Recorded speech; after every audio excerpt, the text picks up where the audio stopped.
right? It's the people's money.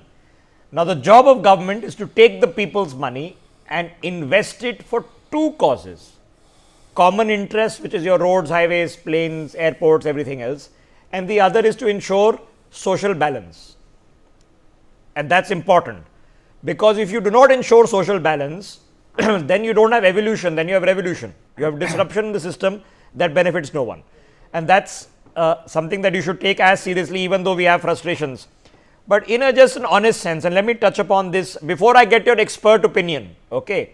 Since the vast majority of us are individuals who have to pay some tax or the other. Mr. Garg, let me get you in. Just as an individual, okay, as a person with a family and an income and expenditures and stuff to buy and bills to pay, okay, is it a little bit frustrating that a small percentage of the people pay all the taxes when you and I both some of the really filthy rich people, they are offshore somewhere in Dubai and aren't paying taxes here?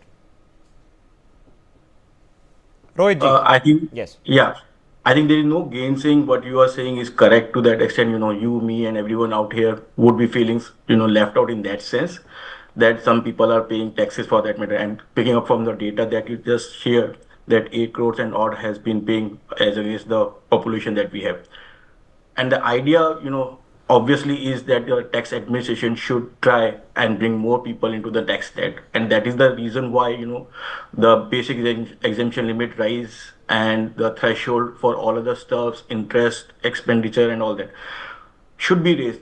Because once we will expand our tax net and bring more and more new taxpayers into the tax bracket, there will be two things that will happen. First, we will be having more taxpayers on record, because as of now, people who are not paying taxes are not into the tax bracket.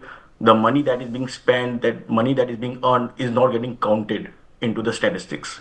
The second thing would be, maybe over the years when this new direct tax code would be there, would be into the level playing field for the years to come. Maybe with the time that this basic exemption limit would, the income that will be earned by those taxpayers will come into the tax bracket, and more tax would be paid, and thereby, we will be increasing our tax collections also. Okay, well, fingers crossed. Now, the frustration is if government is doing a great job with the monies, okay, fair enough. But how often do we then come out, all right, and then there's a power failure, and then you say, no, now it's half private, half public, oh my gosh. Then you say the road has potholes, so you pay your, so there is a frustration. Now, the frustration is fine as long